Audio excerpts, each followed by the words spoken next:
Dear student, welcome back to the next lecture. Today we are going to discuss market for ancillary services.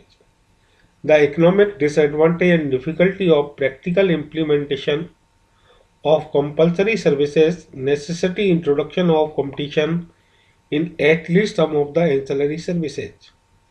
जो economic disadvantage है और practical implementation of compulsory services, तो practically implementation करने में जो compulsory services को जो दिक्कत आती है, आवश्यकता है, वो कम से कम कुछ एंसिलरी सर्विसेज को मार्केट के अंदर इंट्रोड्यूस कर सके वी कैन।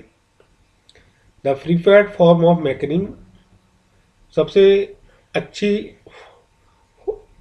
मैकेनिंग क्या है कि किस तरह की एंसिलरी सर्विसेज है, उस पर ये डिपेंड करता है।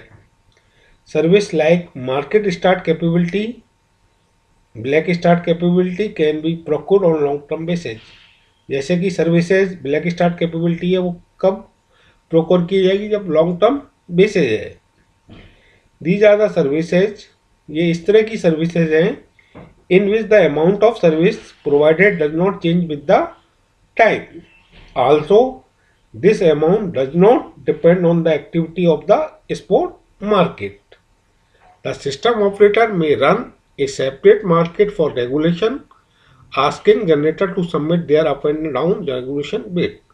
और सिस्टम ऑपरेटर एक डिफरेंट सेपरेट मार्केट रन कर सकता है इस तरह की रेगुलेशन जनरेशन के लिए कि they can submit their different bid. The reserve capability can be mix of two approaches. Reserve capacity को दो अप्रोचों के साथ मिक्स किया जा सकता है। The system operator may make a long term contract for some part of the reserve, कुछ reserve के लिए लॉन्ग टर्म कॉन्ट्रैक्ट यूज किया जा सकता है, while for the remaining reserve it can be complete through the short term market mechanism.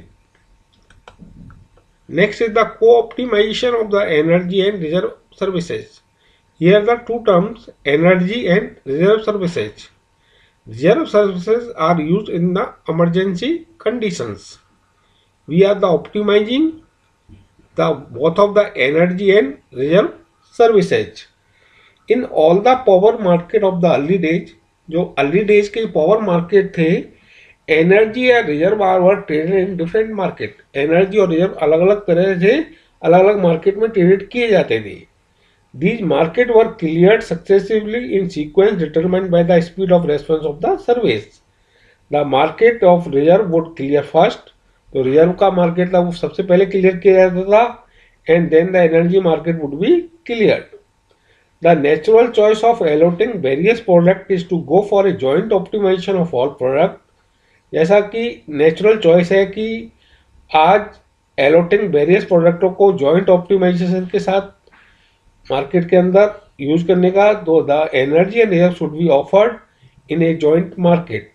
तो इसलिए energy और रिजर्व है दोनों को एक साथ जॉइंट मार्केट के अंदर ऑफर किया जाता है। These market should be clear simultaneously, और ये मार्केट में दोनों एक साथ क्लियर किए जाते हैं to minimise the overall cost. Overall cost कम करने के लिए cost of reserve and energy. If the energy and reserve are obtained through separate market instead of joint optimization, following situation may arise. Partially loaded generators cannot sell as much energy as they might otherwise do. Out of merit order dispatch is done to meet the load. The joint optimization, also known as a co-optimization, will take dispatch decision taking into consideration the availability of resources and the overall cost.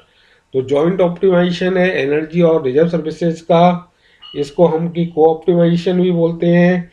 वो dispatch किस तरह से decision लिया जाता है, availability of resources, किस तरह के रिसोर्सेज अवेलेबल हैं और ओवरऑल कॉस्ट क्या है। Next is the loss of opportunity cost. Here we are discussing two type, energy and the reserve markets. Energy and reserve market is being co-optimized, as in the energy market, reserve provider offered to provide reserve.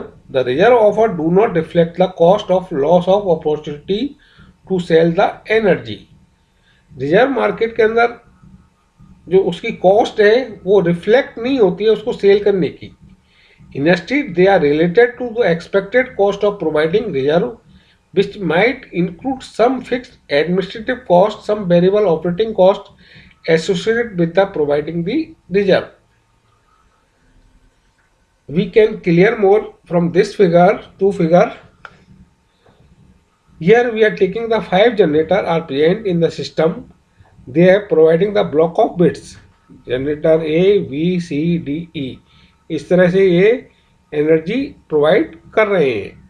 इतना ए energy इतना इतना block कर रहा है, B इतना, C that is the amount, D and ई.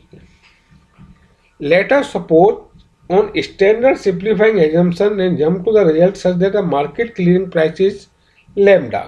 मान लीजिए कि मार्केटिंग क्लियरिंग प्राइस क्या है, लैम्डा है.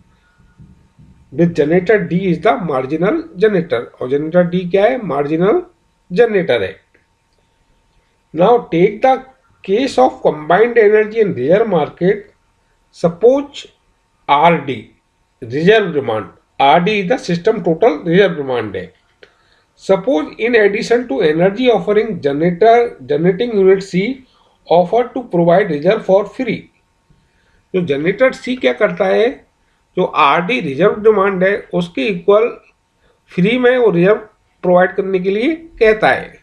तो इन केस क्या होगा, that is the R D, that is the reserve demand he is providing in free, और this is the its remaining generating unit P G C will be at the cost of C three. तो इसकी अब remaining इसको deload करने के बाद कितनी इसकी रह जाएगी, P G C minus R D, that is the PGC minus R D. और एनर्जी को बैलेंस करने के लिए डी को कितनी कैपेबिलिटी इंक्रीज करनी पड़ेगी, PGC plus R D will increase, that is the this black hole is represent the loss of opportunity cost. इसकी कॉस्ट क्या होगी, lambda minus C three into R D. R D is the that is the reserve demand, that is called the loss of opportunity cost. It is possible to clear energy and reserve market simultaneously in way that the minimize the cost to consumer and meet the security requirements, but also the ensure fair treatment to all the provider of the energy and reserve services. इस loss of opportunity cost क्या होता है, it is possible to clear, इससे संभव हो जाता है to clear energy और रिजर्व मार्केट को एक साथ क्लियर करने के लिए in way that the minimise the cost to consumer, meet the security requirement को मीट आउट करने के लिए, बट आल्सो इसके साथ साथ ensure the fair treatment to all the provider of energy and reserve services.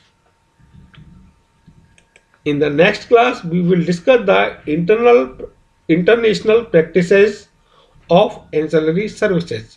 Thank you.